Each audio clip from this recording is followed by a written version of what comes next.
నమస్కారం. ప్రతిధ్వని కార్యక్రమానికి స్వాగతం. అగస్టా వెస్ట్‌ల్యాండ్ హెలికాప్టర్ల కుంభకోణంలో వైమానిక దళ మాజీ ప్రధానాధికారి శశీంద్రపాల్ త్యాగిని సీబీఐ అరెస్ట్ చేసింది. అవినీతి ఆరోపణలపై ఇలా వైమానిక దళ మాజీ అధిపతి అరెస్టు కావడం దేశ చరిత్రలో ఇదే ప్రథమం. అయితే ఈ అరెస్టుతో అగస్టా కుంభకోణం దర్యాప్తులో బలమైన అడుగు పడింది. 2005 సంవత్సరంలో వైమానిక దళ అధిపతిగా ఉన్న త్యాగి ఇతర నిందితులతో కుమ్మక్కై అత్యంత ప్రముఖుల హెలికాప్టర్ల ప్రమాణాలను మార్చివేశారన్నది ప్రధాన ఆరోపణ. ఎగరాల్సిన 6,000 మీటర్ల గరిష్ట ఎత్తును 4,500 తగ్గించి వేశారు. 12 హెలికాప్టర్ల కొనుగోలుకు సంబంధించి 450 కోట్లు ముడుపులు తీసుకున్నట్లు 2013 సంవత్సరంలోనే ఎఫ్ఐఆర్ నమోదైంది.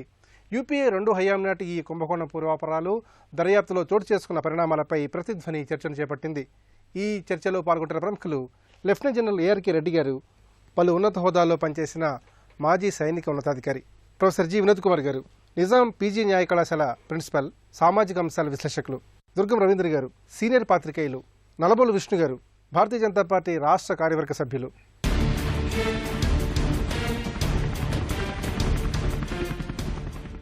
ఏఆర్కే రెడ్డి గారు, అగస్టా వెస్ట్‌ల్యాండ్ హెలికాప్టర్ల కుంభకోణంలో సీబీఐ కొరడా జులిపించింది. వైమానిక దళ మాజీ అధిపతి ఎస్పీ త్యాగి అరెస్ట్ అయ్యారు. యూపీఏ 2 హయాంలో జరిగిన ఈ కుంభకోణానికి సంబంధించిన పూర్వపరాల్ని ఏ విధంగా విశ్లేషణ చేసుకోవాలి? అగస్టా డీల్ గురించి గత 5-6 ఏళ్ల నుంచి జరుగుతూ ఉంది డిస్కషన్స్. మీడియాలో కానీ, సర్వీసెస్లో కానీ, ఇన్వెస్టిగేటింగ్ ఏజెన్సీ కానీ, యూపీఏ టైంలో కానీ, తర్వాత వచ్చిన ప్రజెంట్ గవర్నమెంట్ కానీ జరుగుతూనే ఉంది. ఇకపోతే ఇన్నేళ్ల తర్వాత ఈ డిస్కషన్కి వచ్చిందంటే ఏదో మెచ్యూరిటీ ఉండాలి. ఎంతో ఇంత సీనియర్ లెవెల్లో అరెస్ట్ చేశారు అంటే ఏదో ఒక చోట జరిగి ఉండాలి. ఇకపోతే ఏ లెవెల్లో పొరపాటు జరిగింది, ఏ లెవెల్లో ఇంటెన్షనల్గా జరిగిందా, పొరపాటు జరిగిందా అనేది ఈయన చర్చనీయాంశం. జనరల్గా డిఫెన్స్ డీల్స్ అనేవి ఇక్కడ, ఎందుకంటే మనం డిఫెన్స్ ఎక్విప్మెంటు ఇండియాలో మనం తయారు చేయటం లేదు కాబట్టి 90% ఎక్విప్మెంట్ ఇంపోర్ట్ చేసుకుంటున్నాం కాబట్టి మిగతా ఏ రంగంలో తీసుకున్నా సరే అంత ఇండిజినస్గానే ఉంటుంది. మోర్ క్లోజ్ టు 80% ఇప్పుడు అన్ని రంగాల్లో ఇండిజినస్గానే ఉంది. ఇది ఒక డిఫెన్స్ రంగంలోనే బయట నుంచి ఇంపోర్ట్ జరుగుతూ ఉంది. ఎప్పుడైనా ఒక డిస్ప్యూట్ ఎక్కడ వస్తుందంటే మేక్ ఆర్ బై, మనం ఇంట్లో మనం చేసుకుందామా బయట నుంచి కొనుక్కుందాం. దీంట్లో ఒక డిస్ప్యూట్లో మన రీసెర్చ్ అండ్ డెవలప్మెంట్ ఏజెన్సీస్ అన్నీ ఇక్కడే చేద్దాం ఉంటారు. వాళ్ళకి బడ్జెట్ ఉండదు.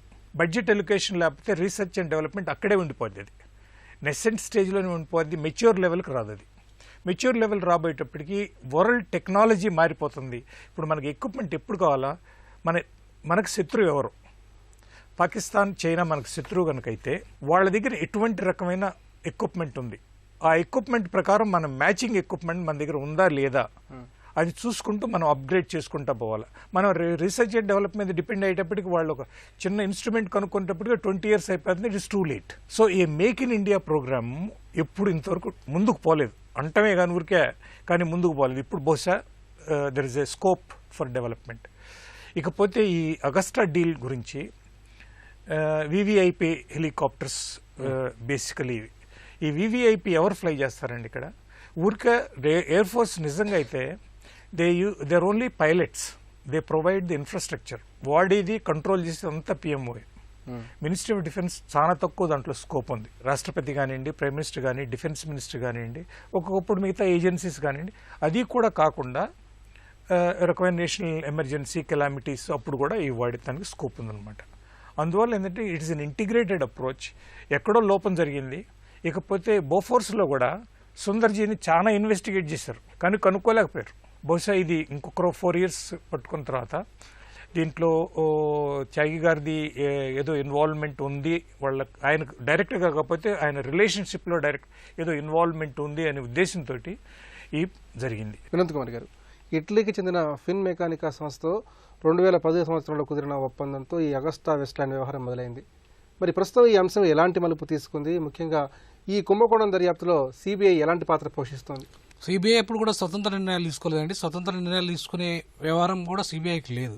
గతంలో సిబిఐ నిజంగానే బోఫోర్స్ విషయంలో సరిగా నిర్ణయం తీసుకొని సరిగా శిక్షలు వేసి ఉంటే ఇలా అగస్టా కుంభకోణం వెలుగులోకి వచ్చేది కాదు.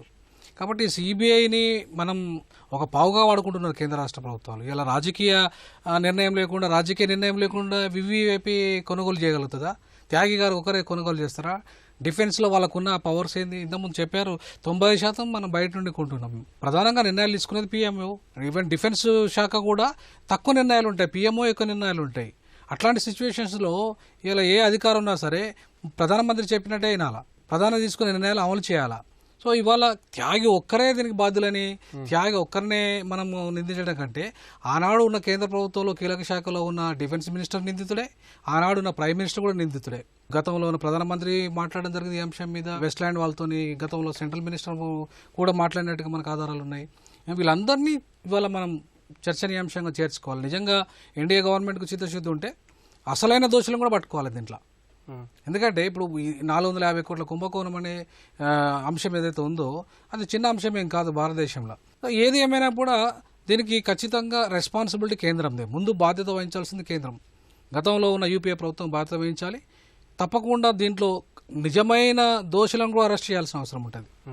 ఇవాళ ఇప్పుడు 2007లో పదవి విరమణ చేశాడు ఆయన, 14లో దాని మీద పూర్తి స్థాయిలో జరిగింది. ఇంకా 2 years నుండి అట్లా చర్చగానే మిగిలిపోయింది. త్యాగి అరెస్టుతో కాంగ్రెస్ ఆత్మరక్షణలో పడినట్లుగా భావించవచ్చు. 100% ఆత్మరక్షణలో పడే అవకాశం ఉంది. ఎందుకంటే ఇప్పటిదాకా మొత్తం నేను మాట్లాడితే మొత్తం దేశంలో భూకంపమే వచ్చేస్తుందని చెప్తున్న రాహుల్ గాంధీ స్టేట్మెంట్, దాని వెనుక బలమైన ఆర్థిక కుంభకోణం జరిగినట్టుంది. ఇవన్నీ కూడా డెఫినెట్గా రాజకీయాలతో ముడిపడిన అంశాలు. ఈ రాజకీయాల ముడిపడే అంశాలని నిజంగా చిత్తశుద్ధి ఉంటే గవర్నమెంట్కు సరైన దోషులను పట్టుకోవాలి, ఈయనను కూడా శిక్షించాలి. దోషులందరినీ శిక్షిస్తే తప్ప న్యాయం జరగదు, మొత్తం వ్యవస్థ ప్రక్షాళన జరగదు. రవీంద్ర గారు, అత్యంత ప్రముఖులు ప్రయాణించే హెలికాప్టర్ల ప్రమాణాలు తగ్గించాలనే నిర్ణయం తన ఒక్కడిదే కాదని, ఇందులో వైమానిక ప్రత్యేక దళాలు అలాగే ఇతర విభాగాల అధికారులు కూడా ఉన్నారని చెప్పి త్యాగి మొదటి నుంచి చెప్తున్నారు. మరి ఈ అంశం ఎంతవరకు సమర్థనీయమంటారు? నాణ్యత విషయంలో వీటిలో లోపం లేదండి. ఓన్లీ కుంభకోణం డబ్బులు తిన్నారనేది కూడా వస్తుంది. దాని నాణ్యత విషయంలో ఎవరు మాట్లాడలేదు. నిజానికి వన్ ఆఫ్ ద బెస్ట్ హెలికాప్టర్స్లు ఇవి కూడా అని మనకు మిగతా మీడియా ద్వారా తెలుస్తుంది. 3 ఇంజన్లు ఉండి రాత్రిపూట కూడా ల్యాండ్ అవి ఎగరగలిగినటువంటి సామర్థ్యం ఉన్నటువంటి విమానం కింద హెలికాప్టర్ కింద దీన్ని మనకు చెప్తుంది. కానీ విషయం ఇక్కడ అట్లా కాదు. నిజానికి 7 దశాబ్దాలు అయింది, మనం ఇంకా హెలికాప్టర్ తయారు చేసిన స్థితిలో ఎందుకున్నామంటే కేంద్ర ప్రభుత్వాల విధానాల లోపాలు, మన పాలసీ మేకింగ్ ఉన్నటువంటి లోపము. ఎప్పటికప్పుడు ఏ ప్రభుత్వానికి ఆ ప్రభుత్వం మేమున్నప్పుడు ఎంత సర్దుకోవాలి, మేమున్నప్పుడు ఎంత తినాలనే పద్ధతిలోనే పోతున్నాయి. కానీ రీసెర్చ్ డెవలప్మెంట్ మీద మనం సిస్టమేటిక్గా డెవలప్ అవ్వం. మామూలు చిన్న విషయం ఏంటి, ఒక కారుకి కార్ ఇంజన్ కొంచెం మార్పులు చేసి హెలికాప్టర్ తయారవుతుంది. మీరు ఎవరైనా అడగండి, సైకిల్ మోటార్ ఇంజన్తో ఒక మనిషి ఎగరగలిగే సైకిల్ మోటార్ ఇంజన్తో విమానం తయారు చేయొచ్చు. అది చేస్తున్నారు కూడా, బోల్డ్ మంది అవుట్ సైకిల్ చేస్తున్నారు. ఇది అంత పెద్ద ఇష్యూ ఏం కాదు. మేకింగ్ బయ్యింగ్ అనే దగ్గర బయ్యింగ్ అప్పుడు కమిషన్లు బాగా వస్తాయి కాబట్టి, ఒక్కసారే వస్తాయి కాబట్టి, ఎవరు కొంటే వాళ్ళకి కమిషన్లు వస్తాయి కాబట్టి చేస్తారు. అయితే ఈ కుంభకోణంలో ప్రధానంగా ఆశ్రిత పక్షపాతం, బంధుప్రీతి వంటి అంశాలు చోటు చేసుకున్నాయి. ఇన్నేళ్లుగా సుదీర్ఘంగా సాగిన ఈ అగస్టా వెస్ట్లాండ్ కుంభకోణం పూర్వపరాల్ని ఏ విధంగా చూడాలి? అది చెప్తున్నా కదండి, వాళ్ళు కొంటే ముడుపులు వస్తాయి. ఇక్కడే కాదు, ఏ ప్రభుత్వం కొన్నా ముడుపులు ఉంటాయండి. చివరికి చిన్న స్టేషనరీ కొన్నప్పుడు కూడా ముడుపులు ఉంటాయి. గవర్నమెంట్ ఏమి కొన్నా ముడుపులు ఖచ్చితంగా ఉంటాయి. ప్రిన్సిపల్ గారు చెప్తారు, వాళ్ళ కాలేజీలో స్టేషనరీ కొన్నా ముడుపులు ఉంటాయి. దాన్ని ఎవరు ఆపలేరు. ఇండియాలో అన్ని చోట్ల కామన్ అయింది ఇది. అయితే ఏ మేరకు ఎంత ఎక్కువ తింటున్నారు, 15% అనేది ఆల్మోస్ట్ అలా బోఫర్స్ కుంభకోణం అప్పుడు 15% కిక్ బ్యాక్స్ అనేది ఒక సాధారణ ఇది మారిపోయిందండి.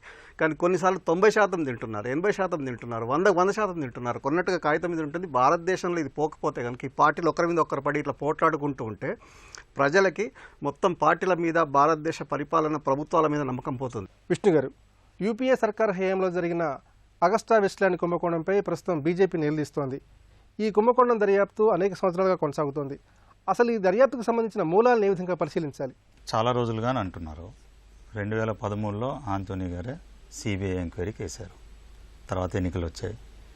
ఈ 4 సంవత్సరాలు, ఈ 4 సంవత్సరాలని మీరు చాలా టైం గారు కూడా అనుకోవచ్చు. ఇక్కడ మీరు బాగా అబ్జర్వ్ చేయాల్సింది ఏంటంటే, ఈ అమౌంట్ ఎక్కడైతే రొటేషన్ అయిందో 8 నుంచి 10 దేశాల ఇన్వాల్వ్మెంట్ ఉంది. సార్ అన్నట్టు సిబిఐ తన సొంతగా ఏ నిర్ణయం తీసుకోలేదని, ఈ విషయంలో నిర్ణయం తీసుకోలేదు. ఎందుకంటే మన ప్రభుత్వాలు, ఆ ప్రభుత్వాలు ఇన్ఫర్మేషన్ షేరింగ్ కనుక సరిగ్గా లేకపోతే సిబిఐ ఏ ఇన్ఫర్మేషన్ సిబిఐకి రాదు. మొదటగా నరేంద్ర మోడీ గారు ప్రధానమంత్రి అయిన తర్వాత ప్రపంచ దేశాలందరితోని కూడా ఈ బ్లాక్ మనీ ఇష్యూస్ మీద, ఈ హవాలా ఇష్యూస్ మీద ఇన్ఫర్మేషన్ షేరింగ్ కోసం రిక్వెస్ట్లు పెట్టడం జరిగింది. దాని మీద విపరీతమైన చర్చ జరగడం జరిగింది. కొన్ని దేశాలు ఒప్పుకొని ఇన్ఫర్మేషన్ షేరింగ్ ఒప్పుకొని బయలేటరల్ సంతకాలు జరిగాయి. ఇవన్నీ జరిగే కార్యక్రమంలో భాగంగానే ఈ 450 కోట్లు సబ్ కాంట్రాక్టింగ్ సిస్టంలో ఎవరెవరికో వచ్చాయి. అక్కడ కాంట్రాక్టింగ్ ఏదో చూపిస్తూ ఉంటారు, అక్కడ ఏమీ చేయరు. ఇన్కమ్ ట్యాక్స్ వాళ్ళు అడిగితే సమ్ డూప్లికేట్ ఫైల్స్ పెట్టేసి మాకు ఈ వ్యాపారం జరిగిందండి, ఇది అమౌంట్ వచ్చిందని చెప్తారు. మరి ఈ అమౌంట్ ఎక్కడి నుంచి వచ్చింది? వేరే దేశం నుంచి వచ్చింది. మరి ఆ దేశంలో ఇన్ఫర్మేషన్ మనకి ఇవ్వకపోతే సిబిఐ ఏం చేస్తుంది? మనం వేరే గవర్నమెంట్ ఉందనుకుందాం, they can say to that country మా ఓడికి ఇన్ఫర్మేషన్ ఇవ్వద్దని, ఇవ్వరు. సో ఇదంతా ఒక వ్యవస్థ. ఈ వ్యవస్థలో ఇటు ప్రభుత్వము, ఇటు సిబిఐ, ఇటు ఆఫీసర్స్ అందరూ కలిసి చిత్తశుద్ధితో పనిచేసినప్పుడే ఈ ఇన్ఫర్మేషన్ ఇట్లాంటి బయటకు వస్తాయి. ఇంతమంది బోఫర్స్ ఇట్లా ఫెయిల్ అయింది. బేసికల్లీ ఇన్ఫర్మేషన్ షేరింగ్ సరిగ్గా లేకపోవడం వల్ల ఫెయిల్ అయిపోయింది. అయితే ఇక్కడ త్యాగి గారి ఫ్యామిలీకి 450 కోట్లు వచ్చాయి. దీని మూలాలు ఎక్కడ ఉన్నాయి? ఇటలీ బేస్ స్టార్ట్ అయింది. మరి ఇక్కడ చాలా ఇంపార్టెంట్ విషయం ఒకటి ఉంది మీకు గుర్తించాల్సింది. అసలు ఈ కేసు మన దగ్గర బయటపడలేదు, ఇటలీలో కోర్టులో బయటపడింది, అక్కడ ఇన్వాల్వ్మెంట్లో బయటపడింది, అక్కడ ఓర్స్ని కంపెనీ మెయిన్ ఓనర్ని అక్కడ అరెస్ట్ చేస్తే బయటపడింది. అది బయటపడిన తర్వాత ఇక్కడ పార్లమెంట్లో ఆంటోనీ గారు రియాక్ట్ అయిపోయి దీని మీద సిబిఐ ఎంక్వైరీ చేశారు. దాని తర్వాత అక్కడ జరిగిన కేసులో ఫైనల్గా అక్కడ శిక్ష పడింది. శిక్ష వేసేటప్పుడు జడ్జిమెంట్లో ఇక్కడ సోనియా గాంధీ గారికి, అహ్మద్ పటేల్ గారికి ఇన్వాల్వ్మెంట్ ఉందని అక్కడ కోర్టులో చెప్పారు. తర్వాత ఇక్కడ యాక్టివేట్ అయింది. అంటే ఇన్ఫర్మేషన్ షేరింగ్ లేకపోతే ఇక్కడ మనం ఏం చేయలేము ఇక్కడ, అందుకని టైం పడుతుంది. But result must be perfect. ARK Reddy గారు, రక్షణ ఒప్పందాల కింద వేలాది కోట్ల రూపాయల ప్రజాధనాన్ని విదేశీ సంస్థలు కట్టబెడుతున్నారు. అయితే మన దేశంలోనే ఇందుకు సంబంధించిన నూతన ఆవిష్కరణలకు, పరిశోధనలకు ప్రభుత్వాలు ఏ విధంగా సమగ్రంగా కృషి చేయాల్సిన అవసరం ఉంది? ముందు మనం డిటర్మిన్ చేయాల్సింది ఏంటంటే నెసెసిటీ. మనకు ఈ డిఫెన్స్ ఎక్విప్మెంట్ గురించి నెసెసిటీ ఎస్టాబ్లిష్ చేయాలి. ముందు నెసెసిటీ ఎస్టాబ్లిష్ చేయటం, ఆర్మీ ఎయిర్ ఫోర్స్ తీసుకుంటే, ఈ 3 తీసుకుంటే ఈ నేవీ ఎక్విప్మెంట్ కానీ ఎయిర్ ఫోర్స్ ఎక్విప్మెంట్ కానీ చాలా కాస్ట్లీ అవుద్ది. ఆర్మీ ఎక్విప్మెంట్ స్థలసేన కాబట్టి వాళ్ళ రిక్వైర్మెంట్ చాలా తక్కువగా ఉంటుంది. అప్పుడే బోఫోర్స్ ఆర్మీ రిక్వైర్మెంట్ అది 68 కోర్స్. కానీ అప్పుడు కనుక నెసెసిటీ చూస్తే బోఫోర్స్ వాజ్ ఇమీడియట్ 155 గన్. మనకి కార్గిల్ వార్ గెలిచిందే బోఫోర్స్ ఎక్విప్మెంట్. నేను కండక్ట్ చేశాను కాబట్టి కార్గిల్ వార్ మొత్తం నాకు తెలుసు. ఎక్కడెక్కడ మేము 155 గన్ ఎక్కడ వాడామో, ఈ బోఫోర్స్ గన్ ఎక్కడ దానివల్ల మనకు ఫలితం వచ్చిందో అందరికి తెలిసిన విషయం ఇది. తర్వాత మీడియాలో కూడా చాలా విపులంగా వచ్చింది ఈ బోఫోర్స్ గన్ గురించి. సో గన్ వైజ్ దాంట్లో అప్పుడేం ప్రాబ్లం లేదు. ఇప్పుడు కూడా ఈ ఎక్విప్మెంట్ సార్ చెప్పినట్టుగా ఈ ఎక్విప్మెంట్లో, ఈ హెలికాప్టర్లో ప్రాబ్లం ఏమీ లేదు, క్వాలిటీలో ప్రాబ్లం లేదు. సో ఫస్ట్ పాయింట్ ఏంటంటే నెసెసిటీ క్వాలిటీ అనేది, నెసెసిటీ ఉంది, క్వాలిటీ కరెక్ట్గా ఉంది. నిజంగా అయితే ఆర్మ్డ్ ఫోర్సెస్ అప్పుడు దాకే వస్తారు. ముందు మాకు ఇది కావాలని అడుగుతారు, దాన్ని వెరిఫికేషన్ చేసుకొని షార్ట్ లిస్ట్ చేసి ఈ 1, 2, 3 ప్రయారిటీలో చెప్తారు. ఈ ఎక్విప్మెంట్ అప్పుడు దానికి గవర్నమెంట్కి పోద్ది. మొత్తం ప్రైజ్ నెగోషియేషన్ కానీ, మిగతా ఈ ముగ్గురులో ఎవరు వెండర్స్ కానీ, ఎవరు సప్లై చేయాలి కానీ, ఏ దేశాన్ని తీసుకోవాలని, అది జనరల్గా అది పొలిటికల్ డెసిషన్. అయితే ఈ పొలిటికల్ డెసిషన్ అనేది డయలాగ్. ఇప్పుడు మీరు డెసిషన్ తీసుకోవాలంటే ఈ ఇష్యూలో ఇంకా క్లారిటీ లేదు.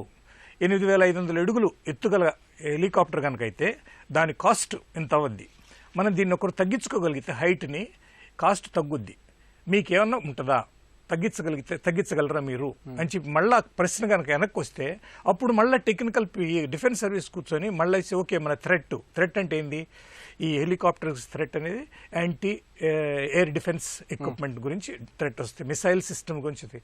అప్పుడు 8 అడ్వర్సరీ 8 దగ్గర ఉండేది ఏ రకం మిసైల్స్, ఏ రకం యాంటీ ఎయిర్క్రాఫ్ట్ గన్స్ ఉన్నాయి, ఎక్కడెక్కడ ఈ హెలికాప్టర్ ఎంత లోపల ప్రయాణం చేయగలదు అని అన్ని తీసుకున్న తర్వాత ఇది మన తగ్గచ్చా తగ్గకూడదా అని వస్తుంది. ఫైటర్ పైలట్ కనుకైతే అవి తగ్గించరు. ఇదే ప్యాసింజర్ హెలికాప్టర్స్ కాబట్టి, ఇది వివిఐపి హెలికాప్టర్ కాబట్టి వెనక నుంచి పోవచ్చు, తర్వాత రోడ్డు యూసేజ్ చేసుకో. అది ఇన్ ఎనీ కేస్ ఇటు హెలిప్యాడ్స్, హ్యూజ్ హెలిప్యాడ్స్ కావాలి, చాలా hinter ల్యాండ్లో ఉంటాయి. అందువల్ల ఏంటంటే ఎన్ని గన్స్కి ఇది వల్నరబుల్ కాదు అనే హైట్ని రెడ్యూస్ చేశారు. దీన్ని మీరు ఇప్పుడు ప్రతివాళ్ళు అనేది ఏంది, కావాలని త్యాగి గారు దీన్ని హైట్ రెడ్యూస్ చేశాడు. రెడ్యూస్ చేయటం వల్ల కాస్ట్ తగ్గింది. కాస్ట్ తగ్గిన వల్ల ఆయనకు కిక్ బ్యాక్స్ వచ్చినాయి ఒకటి. కానీ టెక్నికల్గా ఎవరిని అడిగినా సరే, మీరు ఎయిర్ ఫోర్స్ ఫ్లయర్స్ని అడిగితే 8500 పోయినా సరే, 2000 తగ్గినా సరే, రెండు ఒకటే, స్పీడ్ ఒకటే, రీచ్ ఒకటే, సేఫ్టీ ఒకటే, క్వాలిటీ ఒకటే. అందువల్ల కాస్ట్ డిఫరెన్స్ వస్తుంది కాబట్టి విత్ ఇన్ ద అప్రూవ్డ్ బడ్జెట్లో వస్తుంది కాబట్టి బహుశా ఆయన అప్పుడు రాటిఫై చేసి ఉండొచ్చు. నేను చెప్పేది ఏంటంటే పొలిటికల్గా రకరకాలుగా డెసిషన్స్ తీసుకుంటారు. వాళ్ళు price negotiate, finance ministry involve in this, external affairs ministry involve, ఎన్ని ఇన్వాల్వ్మెంట్ అయినప్పుడు ఈ డెసిషన్ మేకింగ్ తీసుకున్నప్పుడు ఒక క్వాలిటీ కాంప్రమైజ్ చేయడానికి ఒప్పుకోకపోతే ఈ ప్రైస్ నెగోషియేషన్లో ఏదో చేసుకుంటారు. దీంట్లో ఏంటంటే రీసెర్చ్ అండ్ డెవలప్మెంట్కి మనం ఇవ్వాల్సిన బడ్జెట్ ఇంతవరకు జరగలేదు. ముఖ్యంగా సిఎస్ఆర్ బడ్జెట్ చాలా ఎక్కువ ఉంటుంది. సిఎస్ఆర్ బడ్జెట్ అంటే ఇస్ ఆల్ అరౌండ్. అదే కనుక డిఫెన్స్ R&D బడ్జెట్ కనుక అయితే వచ్చేటప్పటికి మీరు 2000 crores అవుట్ ఆఫ్ 1,10,000 crores లో 2,000 crores ఇస్తే వాళ్ళ పే అండ్ అలవెన్సెస్కి 90% పోద్ది. నేను మిగిలేదు 10% ఏం చేస్తారు? అందువల్ల ఏంటంటే ఎప్పుడు ఏదోగా సిస్టమ్ పెట్టుకున్నాం. ఒకప్పుడు ఇస్రో ఇవన్నీ డిఫెన్స్ రీసెర్చ్ కిందనే ఉంది అండ్ చిన్నగా వాళ్ళు బయటకు వెళ్ళిపోయారు. బయటకు వెళ్ళిపోయిన తర్వాత చూడండి ఎంత ప్రోగ్రెస్ చేసినాయి మన దేశంలో, PSLE కానీ ఇస్రో కానీ ఎంత పోయింది. సో ఇప్పుడు డిఫెన్స్ బడ్జెట్కి ఎప్పుడైనా సరే మంచి బడ్జెట్ కనుక ఇచ్చి R&D కనుక డెవలప్ చేస్తే నెక్స్ట్ 5 yearsలో మనం will be able to develop our cells. Vinod Kumar గారు, అగస్టా వెస్ట్లాండ్ హెలికాప్టర్ల కుంభకోణంలో సుమారు 450 కోట్లు చేతులు మారాయని CBI వర్గాలు వెల్లడిస్తున్నాయి. మరి అత్యంత ప్రముఖులు ప్రయాణించే ఈ హెలికాప్టర్ల కొనుగోలు విషయంలో అవినీతి చోటు చేసుకోవటాన్ని ఏ విధంగా పరిశీలించుకోవాలి? అత్యంత ప్రముఖులకు సంబంధించి పర్చేజ్ విషయంలో 450 కోట్లు జరిగితే ఆర్డినరీ టెండర్లలో ఇవాళ ఎంత అవినీతి జరిగే అవకాశం ఉంది? ఎవరికి వారుగా ఇవాళ చాలా స్పష్టంగా కేంద్రం అనేది ఫస్ట్ బాధ్యత వహించాలి. ముద్దాయి ఏ ప్రభుత్వం ఉన్నా ముద్దాయి వాళ్ళదే. ఎందుకంటే నిర్ణయాలన్నీ కూడా ప్రభుత్వాలు చేస్తాయి, కేవలము వీళ్ళు సలహాలు మాత్రమే ఇస్తారు. ఎవరు డిఫెన్స్లో ఉన్న వాళ్ళు, ఎవరు ఏ చీఫ్ అయినా సరే సలహాలు ఇస్తారు. ఇట్లాంటి స్టాండర్డ్స్ ఉన్నది మనకు అవసరము మన రక్షణకు. ఈ స్టాండర్డ్స్ అయితే మనము పాకిస్తాన్ కానీ చైనాని కానీ మనం వాళ్ళ దగ్గర ఉన్న ఎక్విప్మెంట్స్ ఏమున్నాయి, మన దగ్గర ఉన్న ఎక్విప్మెంట్స్ ఏమున్నాయి కంపేర్ చేసుకుంటూ వాళ్ళు అప్గ్రేడ్ చేసుకుంటూ ఉన్న క్రమంలో ఇవాళ పర్చేజ్ చేయాల్సింది ఎవరు, నిర్ణయం తీసుకోవాల్సింది ఎవరు? ఖచ్చితంగా వాళ్ళే, ప్రభుత్వంలో ఉన్న వాళ్ళే. ప్రభుత్వంలో ఉన్న వాళ్ళు నిర్ణయం తీసుకునేటప్పుడే ఖచ్చితంగా దానికి సంబంధించిన గైడ్లైన్స్ ప్రిపేర్ అవుతాయి. ఇవాళ చాలా దాంట్లో నాణ్యత విషయంలో ఎక్కడ కూడా ఏం తగ్గలేదు అనేది మనకు అర్థమవుతున్నప్పుడు ఆ కుంభకోణము అంటే ఇటలీలో జరిగింది, అక్కడ శిక్ష పడింది వాళ్ళకి అని చెప్పినప్పుడు ఖచ్చితంగా దాంట్లో లోపాలు ఉంటే తప్ప శిక్ష వేరు ఇటలీ కోర్టు. కాబట్టి ఇక్కడ ఇటలీ కోర్టు శిక్ష వేసిన తర్వాత ఈ అంశం భారతదేశంలో వచ్చిందంటే భారతదేశం ఎంత వెనకబడి ఉంది అంటే, ఎంత బోఫర్స్ కుంభకోణం కానీ ఇది కానీ ఇంకా ఏ రకరకాల కుంభకోణాలు, ఇక్కడ బొగ్గు స్కామ్ కానీ టెలికాం స్కామ్ కానీ అనేక రకాల లక్షల కోట్ల రూపాయలు ఇలా వృధా అయిపోయిన ప్రజాధనం. వాటి ఒకవైపు కేసుల మీద శిక్షలు పడలేదు, విచారణ పేరు మీద కోట్ల రూపాయలు అయినాయి, అట్లాగే వాళ్ళు మింగేశారు డబ్బులు. మరొకవైపు విచారణ పేరు మీద కోట్ల రూపాయలు అయినాయి. అయినా సరే ఇవాళ సరైన న్యాయం ప్రజలకు జరగదు. ఈ బడ్జెట్ అంతా ఎక్కడికి పోతుంది? ఇవాళ ఈ ప్రజాధనం అనేది ఎంత దుర్వినియోగం చేస్తున్నారు ఇవాళ. కాబట్టి ఇవాళ బాధ్యులు ఎవరైనా వాళ్ళకు సరైన శిక్షలు పడతాయి తప్ప ఇవాళ నిజంగా ట్రాన్స్పరెన్సీ కానీ లేదంటే నిజమైన నేరస్తునికి శిక్ష పడితే తప్ప ఇది న్యాయం జరగదు. రవీంద్ర గారు, అగస్టా వెస్ట్లాండ్ హెలికాప్టర్ల కొనుగోలు విషయంలో మధ్యవర్తిగా వ్యవహరించిన క్రిస్టియన్ మిచెల్ తను ఎన్నడూ కూడా త్యాగిని కలవలేదని స్పష్టం చేస్తున్నారు. అసలు ఈ విషయంలో నిజాలను ఏ విధంగా పరిశీలించుకోవాలి? చిన్న టెక్నికల్ పాయింట్ అండి. కలవకుండా డబ్బులు ఇవ్వకూడదు అంటే ఇవ్వచ్చు, ఫోన్లో మాట్లాడుకోవచ్చు, ఇంకో రకంగా మాట్లాడుకోవచ్చు, అది నాన్ సెన్స్. దీంట్లో కేసులో తప్పు జరగలేదంటే తప్పు జరిగింది, తినలేదంటే తిన్నారు, ఇటలీ నుంచి ముడుపులు అందలేదంటే అందినాయి. ఎవరికి అందినాయంటే కాంగ్రెస్ వాళ్ళకి అందినాయి. దీంట్లో అనుమానం లేదు. ఇట్లాంటి కేసులు కోకొల్లలు ఉంటాయి. ఇప్పటికే ఒక లెక్క ఉంది, ఖరగ్పూర్ IIT వాళ్ళు తీశారు. ఒక కామన్ మ్యాన్ నెలకి 1,400 రూపాయలు ట్యాక్స్ కడుతున్నాడట. దాంట్లో 60 రూపాయల సంక్షేమం పేరుతో ఖర్చు అవుతున్నాయి, 1,340 రూపాయలు తినేస్తున్నారు 1400లో. ఇంత అవినీతిమైనటువంటి ప్రభుత్వాలను మనం 70 ఏళ్ళుగా మనము స్లోగన్ ఇచ్చుకోవాల్సి వస్తుంది, మేరా భారత్ మహాన్ అని. మన దగ్గర మేధో సంపత్తి లేక కాదు, సార్ చెప్పినట్టు రీసెర్చ్ కనుక మనం అవకాశం ఇస్తే హెలికాప్టర్లు కొనడం కాదండి, ప్రపంచానికి మనం హెలికాప్టర్లు సప్లై చేయాలి. రక్షణ ఒప్పందాలకు సంబంధించి పారదర్శకత, జవాబుదారీతనం పాటించాలంటే ఎలాంటి ముఖ్య నియమాలపై దృష్టి పెట్టాలి? పారదర్శకత, చిత్తశుద్ధి లేకపోతే ఎన్ని చేసినా వేస్ట్ అవుతాయండి. చట్టబద్ధంగా పని చేసుకొనిస్తే కోర్టులను కానీ మీడియాను కానీ విచారణ సంస్థలను కానీ చేస్తేనే ప్రభుత్వాల మీద నమ్మకం పెరుగుతుంది ప్రజలకి. విష్ణు గారు, రాష్ట్రపతి, ప్రధానమంత్రి వంటి అత్యంత ప్రముఖులు ప్రయాణించే హెలికాప్టర్ల కొనుగోలు విషయంలోనే అవినీతి అక్రమాలు చోటు చేసుకోవటాన్ని ఏ విధంగా పరిశీలించాలి? వ్యవస్థలో ప్రధానంగా లోపాలను ఎక్కడ అన్వేషించాలి? ఈ అగస్టా స్కామ్లో ఈ డిఫెన్స్కి ఒకసారి ప్రొక్యూర్మెంట్ క్యాటలాగు స్పెసిఫికేషన్స్ బయటకు వచ్చిన తర్వాత PMO ఇన్వాల్వ్మెంట్ ఉండదండి. డిఫెన్స్ ఓన్లీ రిక్వెస్ట్ పెడుతుంది, నాకు ఇది కావాలి నా అంటే దానికి తగ్గ బడ్జెట్ ఆలోచించి వాళ్ళు బడ్జెట్ ఇస్తారు. తర్వాత మిగతా వాళ్ళు కలిసి చేస్తారు. దాంట్లో PMO మళ్ళీ పిలిచి నువ్వు ఇది కొను నాది కొను అని ఉండదు. కానీ ఈ విషయంలో మాత్రము చాలాసార్లు PMOలో మీటింగ్లు జరిగాయి. మీరు చెప్పిన క్రిస్టియన్ మైకెల్ అతను 300 సార్లు ఇండియాకి వచ్చిపోయాడు. ఎన్నిసార్లు ఎవరిని కలిచాడో అర్థం కావట్లేదు. దీంట్లో నారాయణ అని రాజీవ్ గాంధీ గారి చాలా క్లోజ్ ఆఫీసర్, ఎక్స్ గవర్నర్గా ఉన్న అతను ఈ ఇష్యూస్లో చాలాసార్లు PMOలో మీటింగ్లు పెట్టారు. చాలా ఇష్యూస్ ఉన్నాయి దీంట్లో. అక్కడ ఆ PMO ఆఫీస్ దగ్గర నుంచి కింద దాకా రకరకాలుగా ఇన్వాల్వ్మెంట్లో రకరకాలమైనది. దీనికోసమే అవినీతిని ఆపడానికి నగదు రహితంగా ఏదైనా చేయాలి అని చెప్పి డిమానిటైజేషన్ సిస్టమ్ తీసుకొచ్చి మోడీ గారు కష్టపడుతున్నారు. అందరిలో చైతన్యం రావాలి, యువతలో ఇంకా ఎక్కువ చైతన్యం రావాలి. యువత ఈ చైతన్యం వస్తే దేశం బాగుపడుతుంది, అన్ని రకాలుగా వస్తుంది. నాకు తెలిసినంత వరకు నరేంద్ర మోడీ గారి నాయకత్వంలో యువత చాలా చైతన్యంగా ఉంది. రాబోయే కాలంలో భారతదేశం చాలా ముందుకు పోగబోతుంది, దానిలో ఎటువంటి డౌట్ లేదు. చివరిగా ఎరిక రెడ్డి గారు, రక్షణ ఒప్పందాలు అనేవి దేశ భద్రతకు సంబంధించిన అత్యంత కీలకమైన విషయాలు. మరి ఇంతటి ముఖ్యమైన అంశాల విషయంలో, రక్షణ ఒప్పందాలకు సంబంధించిన కొనుగోలు విషయంలో ప్రభుత్వాలు ఎలాంటి స్పష్టమైన వైఖరి అవలంబించాలి, ముఖ్యంగా పారదర్శకతకు ఎలాంటి ప్రాధాన్యత ఇవ్వాలి? ఎక్విప్మెంట్ అవసరం అనేది డిఫెన్స్ సర్వీసెస్ నిర్ణయిస్తారు. ఎందుకంటే వాళ్ళ దగ్గర కూడా స్టడీస్ ఉన్నాయి, స్ట్రాటజిక్ స్టడీస్ అనండి, టాక్టికల్ స్టడీస్ అనండి, చైనా స్టడీ అండి, పాకిస్తాన్ స్టడీ అండి, ఇట్లా వాళ్ళకి స్టడీస్ ఉన్నాయి. Equipment, comparison. ఇదే రకంగా western countries వార్ఫేరు, modern వార్ఫేరు, like for example today ఎవరైతే స్పేస్ని జయించగలరో వాళ్ళే యుద్ధం జయించగలరు అని. అందుకని ఆ కాన్సెప్ట్లో ఏ స్పేస్ రేస్ ఇస్రో కానీ ఇంకో పిఎస్ఎల్ కానీ ఏది జరిగినా సరే ఆర్మీ ఇన్వాల్వ్మెంట్ ఉంటుంది. నేను ఎందుకు చెప్తున్నానంటే ఇది డిఫెన్స్ రక్షణ విషయంలో ఇది ఎక్స్టర్నల్ విషయం. దానికి ఒకసారి కనుక మనం అయితే మన చేతులను జారిపోద్ది. అదే కనుక ఒక నక్సలైట్ ఇక్కడ ఇంటర్నల్గా జరిగితే మనం మళ్ళీ ఏదో ఒకటి రికూప్ చేసుకొని తీసుకోవచ్చు. అక్కడ టెరిటరీ కనుక లాస్ అయితే మళ్ళీ రికూప్ చేసుకోవాలంటే కార్గిల్ లాగా మనకి 450 మంది 60 మంది చచ్చిపోవాలి, 8 మంది కాళ్ళు చేతులు ఇరిగిపోవాలి, అప్పుడే మళ్ళీ ఇదవద్ది. అందువల్ల ఏంటంటే రక్షణకు సంబంధించిన విషయంలో రక్షణ శాఖకు సంబంధించిన 3 అంగాలు, ఆర్మీ, నేవీ, ఎయిర్ ఫోర్సు, మాకు ఫలానా ఎక్విప్మెంట్ కావాలని క్లియర్గా చెప్తారు. ఆ చెప్తూ కూడా ఇది ఈ ఎక్విప్మెంట్ ఫలానా దేశంలో ఉంది, ఈ ఎక్విప్మెంట్ ఫలానా దేశంలో ఉందని చెప్తారు. చెప్పిన తర్వాత అది మినిస్ట్రీ ఆఫ్ డిఫెన్స్ నుంచి పిఎంఓకే పోద్ది. ఐఎమ్ సారీ టు సే, పిఎంఓలో అనాలిసిస్ జరుగుతుంది. వాళ్ళ దగ్గర సఫర్ డిఫెన్స్ వింగ్ ఉంది, external affairs wing, defence PMA huge structure అది. అక్కడ దాని గురించి బేసికల్ ఇన్ ప్రిన్సిపల్ అప్రూవల్ వస్తుంది. ఇన్ ప్రిన్సిపల్ అప్రూవల్ వచ్చిన తర్వాత షార్ట్ లిస్టింగ్ మొదలుది, తర్వాత ట్రయల్స్ జరుగుతాయి. ఎక్విప్మెంట్ సప్లయర్స్ 1 by 1 ట్రయల్స్ జరుగుతాయి. అది మన దేశంలో జరగచ్చు, అది మ్యానుఫ్యాక్చరింగ్ దేశంలో కూడా జరగచ్చు. ఆ ట్రయల్ టీమ్ని లాస్ట్ మినిట్ దాకా డిక్లేర్ చేయరు services. I'm very sorry to సే, ఇది టాప్ సీక్రెట్ సబ్జెక్ట్. ఎవరు పోతారో ట్రయల్స్కి అనేది ఎప్పుడు అది అందరికి ఓపెన్గా ఉండదు. షార్ట్లో అది కూడా ఉంది, దానికి ప్యానల్ ఉంది, దాంట్లో వాళ్ళు పోతారు, ట్రయల్ చేస్తారు. ట్రయల్ చేసిన తర్వాత ఆ ఎక్విప్మెంట్ని వీళ్ళు మళ్ళీ రీవాల్యుయేట్ చేసి దాంట్లో కాస్ట్ బేరింగ్ అంతా వీళ్ళకి సంబంధం ఉండదు. Only quality in relation to మన డిఫెన్స్ నీడ్స్కి క్వాలిటీ చూస్తారు. అది దాన్ని మళ్ళీ మినిస్ట్రీ ఆఫ్ డిఫెన్స్ నుంచి political affairs committee for security అని ఉంటుంది, దాంట్లో పెడతారు. పెట్టిన తర్వాత అక్కడ అప్రూవ్ అవుద్ది. మీరు ఎప్పుడు పిఎంఓ నుంచి ఒక రెప్ మాత్రమే ఉంటారు. ఫైనాన్స్ మినిస్టర్ ఉంటుంది, హోమ్ మినిస్టర్ ఉంటారు, డిఫెన్స్ మినిస్టర్, ఎక్స్టర్నల్ అఫైర్స్ అందరు కలిసి తీసుకునే నిర్ణయం అది.